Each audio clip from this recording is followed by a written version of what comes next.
गुजरात के नौजवान साथियों, आप सभी को पूरे मध्य प्रदेश की ओर से क्रांतिकारी जोहार। जय भीम, जय भीम प्रदेश।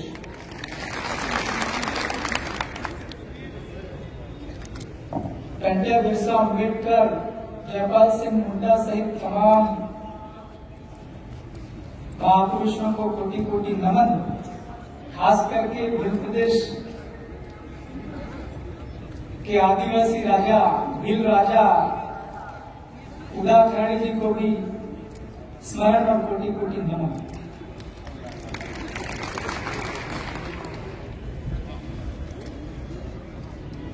भाइयों, सज्जनों, माताओं, बहनों,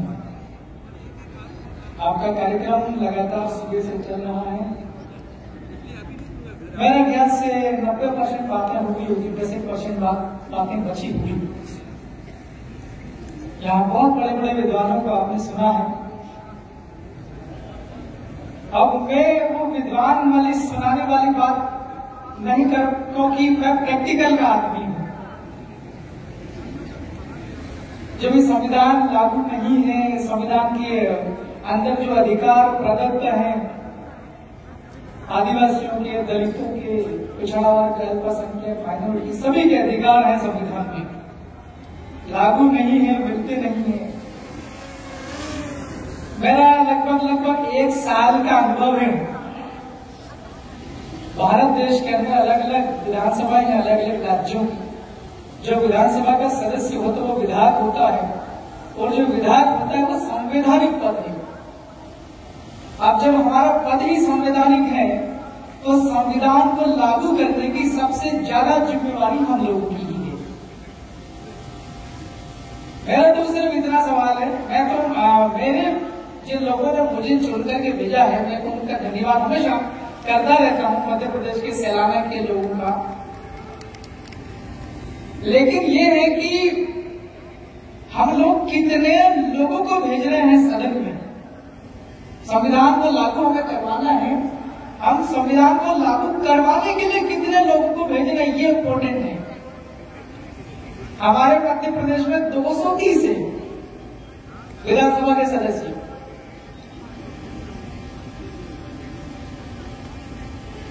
संविधान में प्रदत्त आदिवासियों के, दलितों की, मतलब पूरा बहुजन समाज अधिकारों पर खास करके वर्गों की चर्चा और वर्गों की चिंता करने वाले लोगों में मेरे को केवल अकेले को भेजा है, और भी लोगों को भेजना था। कम से कम 230 में से 116 भेज देते तो पूरे एमपी की सारी धांधली खत्म हो जाती।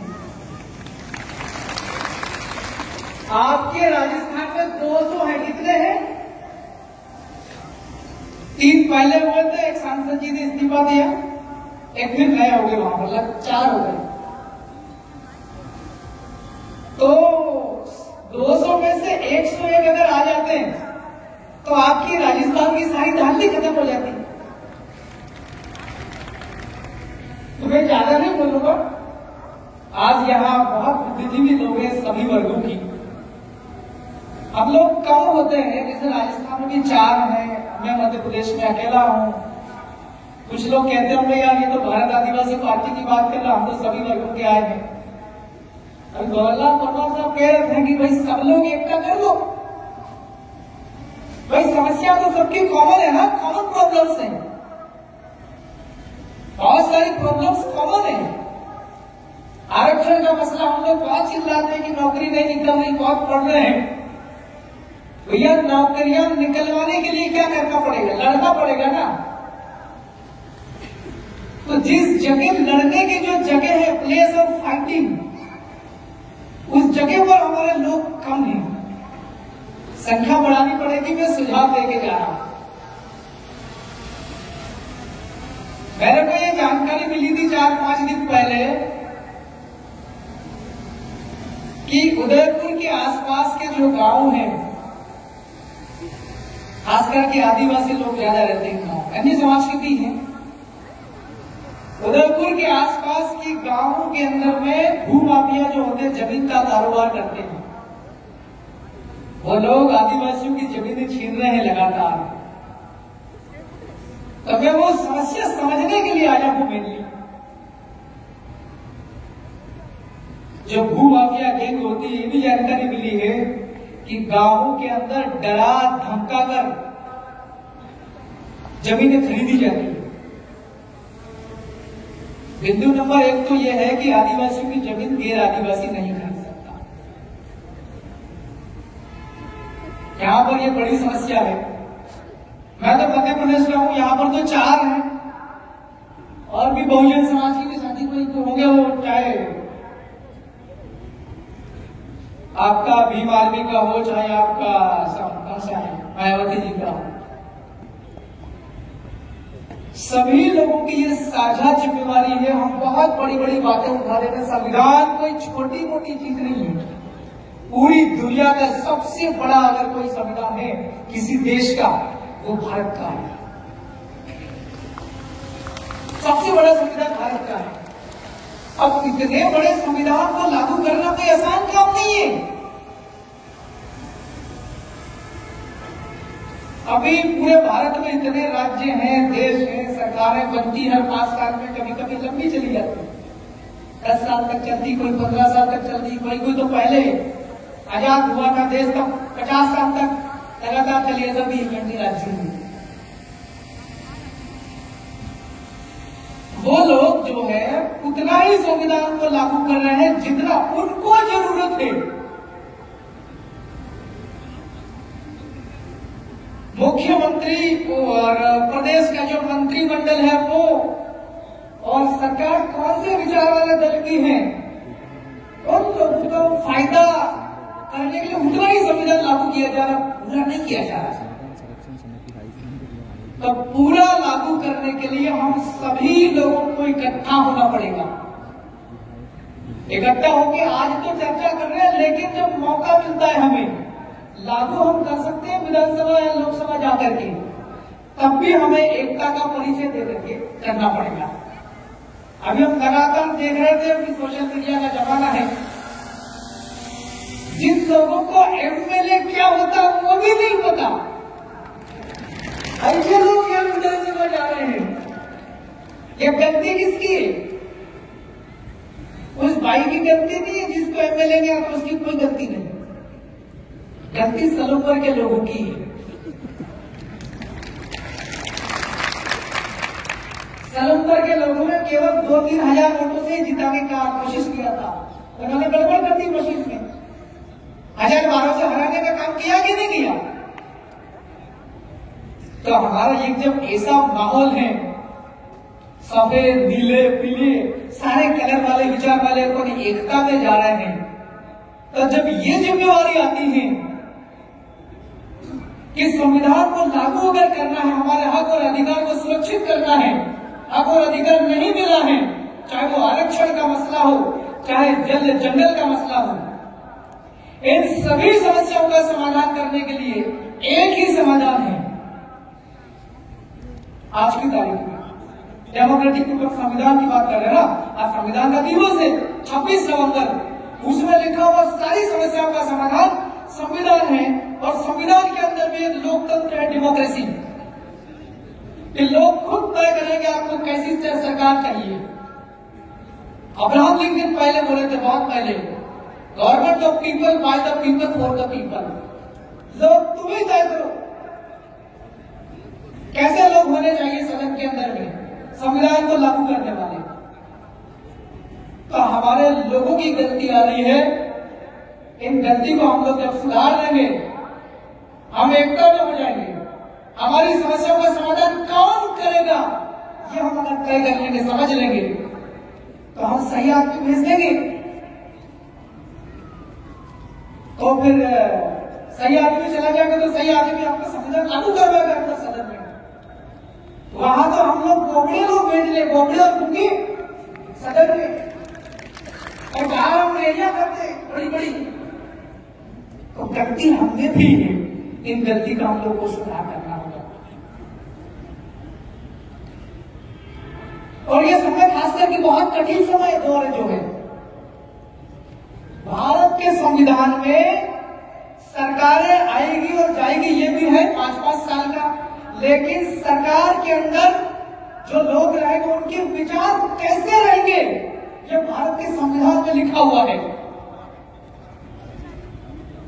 आपके राजस्थान में भजनलाल करके है ना, इसमें लिखा हुआ भारत के संविधान में कि भजनलाल को शपथ लेनी है। अनुच्छेद 188 के तहत शपथ में लिखा हुआ ईमानदारी के साथ लोगों की सेवा करना, उसका निचोड़ समझेंगे तो। लेकिन क्या ये ईमानदारी के साथ करते, जनहित में काम करते हैं क्या? ये पूरी बेईमानी के साथ प्रदेश को चला रहे हैं। आज की तारीख में आप बात करो, संविधान में लिखा हुआ है, चाहे मुख्यमंत्री हो, चाहे विधायक हो, चाहे कोई आम आदमी हो, चाहे सरपंच हो, चाहे देश का प्रधानमंत्री हो, चाहे राष्ट्रपति हो, वो शपथ लेने के बाद उसके मन में विचार कैसे आने चाहिए, ये भारत का संविधान बताता है। समाज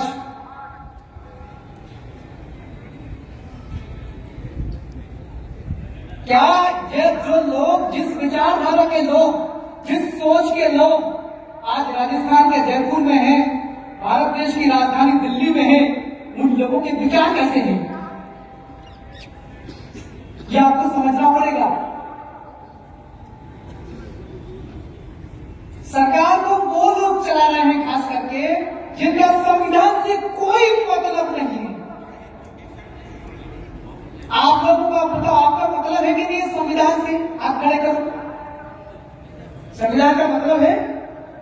आप नीचे करो, जब विचार करो आपका संविधान के साथ क्या रिश्ता है, क्या लेना देना आपका संविधान से, क्या लेना देना आपका संविधान से? वो तो बहुत बड़ा किताब है, बहुत कानून है उसमें। क्योंकि हमारे सारे अधिकार उसी के अंदर में है। क्या है? हमारा नौकरी का अधिकार उसी में है, हमारी पढ़ाई लिखाई का अधिकार उसी में है। हमारे साथ अगर कोई अत्याचार अन्याय करता है, चाहे जाति के नाम पर, चाहे संस्कृति के नाम पर, उस तक की सुरक्षा का उपाय इसमें है। हमारी हर चीज उसके अंदर में रजिस्टर्ड है, लिखी हुई है। जब संविधान का सबसे ज्यादा ताल्लुक, सबसे ज्यादा संबंध, सबसे ज्यादा रिश्ता हमारा है उससे, और संविधान अभी किसके हाथों में है? जिसका संविधान से कोई रिश्ता नहीं है। पता है कि नहीं किसके पास संविधान? 2-4 भारत देश के व्यापारी हैं। व्यापार का मतलब समझते हो कि नहीं? सामान खरीदना, खरीद करके महंगे भाव में बेच देना, यही होता है ना व्यापार का मतलब। हाँ, सामान खरीदना और नहीं मिलना तो फैक्ट्री डाल लो, कारखाना डाल लो, सामान पैदा करो, प्रोसेसिंग करो, तैयार करके थैले में भर के बेच दो महंगे भाव में, तो उसको मुनाफा मिल जाए, उसको कहते हैं व्यापार। और जो व्यापार करता है उसको कहते हैं व्यापारी। तो व्यापारी का काम क्या है? सामान खरीदना, खरीद के बेच देना। इधर गिरवा तरफ में मान लो किसानों की कोई उपज है, अनाज है, खेत में उगा, और यहाँ उदयपुर में जो खरीदते उनका काम क्या? खरीदना और बेचना। इनका कोई संविधान से ज्यादा रिश्ता तो नहीं है ना? हेलो, आप सो गए हो क्या? हाँ? अरे व्यापारी का संविधान से कुछ ज्यादा मतलब तो नहीं है ना? हाँ? अरे भाई, सामान खरीदना और बेचना, इसको संविधान का ज्यादा मतलब कहाँ है? मैं कह रहा हूं मतलब तो, लेकिन थोड़ा सा ज्यादा नहीं है। और सबसे ज्यादा मतलब किसके संविधान का? आदिवासियों का, दलितों का, अल्पसंख्यकों का, ओबीसी का, इन लोगों का है। इनके अधिकार है बहुत सारे। मैं आज आपके सामने खड़ा हूं, मेरे को बुलाया इसलिए आया एमपी से, विधान उसलिए आया हूं, इसलिए बुलाया। ऐसे ही होता सामान्य आदमी तो कोई मेरे को बुलाते क्या है? संविधान परीक्षण वाले मेरे को पहचानते ही नहीं। साधारण लोग हैं एमपी में मेरे जैसे ही, लेकिन मैं बुलाया तो इसलिए बुलाया। और विधायक किसने बनाया मुझे? जनता ने वोट दिया ना। मैं खड़ा कैसे हुआ? खड़ा किसने किया? मुझे खड़ा जनता ने नहीं किया है। जयपाल सिंह मुंडा और डॉक्टर भीमराव अंबेडकर, इन दो लोगों ने मिलकर के मुझे खड़ा किया। आप कहते होंगे वो तो कितने ही सालों के बढ़ गए, यानी क्या कहना विधायक। अरे भाई आरक्षण संविधान के अंदर लिखा हुआ कि आदिवासियों को विधायक बनाना ही बनाना है। संविधान में लिखा हुआ है एससी कास्ट को विधायक बनाना ही बनाना है, और नहीं बनाओगे तो मेरी इसी कैसे हो जाएगी बीजेपी कांग्रेस वालों की। तो ये संविधान में लिखा हुआ है अपना आरक्षण है। मैं आज आरक्षण की वजह से हूं यहाँ पर विधायक। अगर आरक्षण नहीं होता तो मेरी जगह पे क्या विधायक खड़ा होगा था क्या? नहीं, दूसरे पैसे वाले खड़े हो जाते बड़े बड़े लोग, और मेरे जैसा झोपड़ी वाला कोई खड़ा उसको वोट नहीं देगा।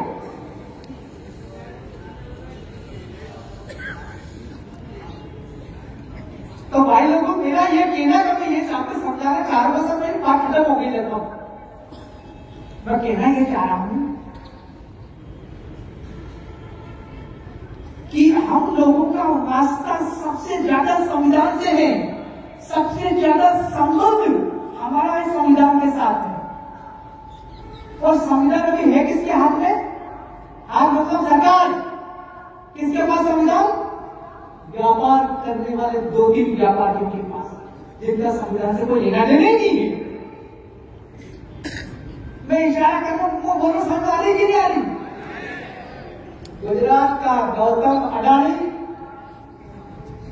मैं समझ गया हूं, गुजरात का गौतम अडानी और आपका वो दो भाई, वो क्या नाम है, धीरू अंबानी के लड़के, ये दो तीन लोग एक आध और कहीं से जुड़ते रहते हैं।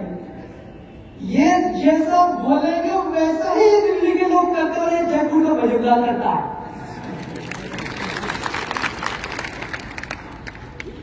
बस अब मेरी बात करना, अब ये आपको तय करना है कि आपको सदनों के अंदर, चाहे लोकसभा हो, चाहे विधानसभा हो, चाहे ग्राम पंचायत हो, चाहे आपका उदयपुर का नगर निगम हो, है ना, आपको यहां पर कैसे लोग भेजना। आपको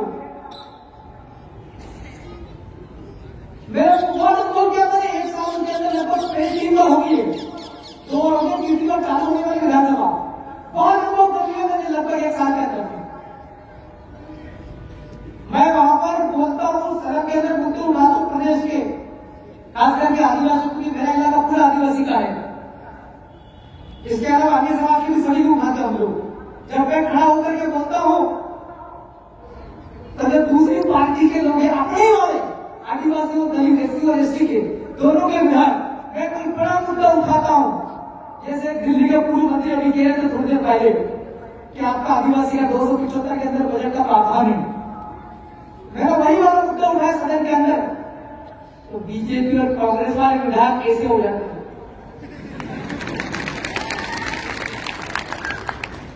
आपके राजस्थान के अंदर मैंने वीडियो देखे हैं अभी, विधानसभा के अंदर कौन कौन क्या क्या बोले। हमारे 2-3 विधायक ये भी बोले हैं। जब ये बोलते हैं तो दूसरी पार्टी के लोग जीत जीत के विधायक अपने वाले आदिवासी और हरिजन के लोग, दलित समाज के लोग, एससी वर्ग के लोग क्या करते पता है? जब भी आदिवासी, दलित, अल्पसंख्यक मुद्दों, जो बहुजन समाज के मुद्दों की बात होगी सदन के अंदर, हमारे लोग उठाते राजस्थान की विधानसभा में, तो यहाँ के जो आरक्षित वर्ग के जो विधायक हैं वो ऐसे कर लेते हैं। जब बोलते हैं तो ये आगे बढ़कर ऐसे कुर्सी का सहारा लेकर के पीछे सिर, और कुर्सी पीछे की कुर्सी में सिर टिकाने कैसे। तो भाइयों, मेरा तो आपसे इतना कहना है कि मेरी बात तो आपने सुना है, इसको आप लागू मत कर दे रहा हो। लागू कर देगा तो भैया 200 के 200 विधायक बन जाएंगे अपने एससी एसटी वाला, ओबीसी माइनॉरिटी वाले, तो विपक्ष में कोई मिलेगा ही नहीं, फिर उसको रखना भी जरूरी है। मैंने आपको बहुत काम की बात बता दी। मैंने जो बोला है, जो चीजें, उसको आप लोग रात भर सोच लेना, फिर सवेरे आप लोग डिस्कशन करने के आगे का। बहुत बहुत धन्यवाद, मेरी बात को आपने सुना। बहुत बहुत धन्यवाद माननीय कमलेश।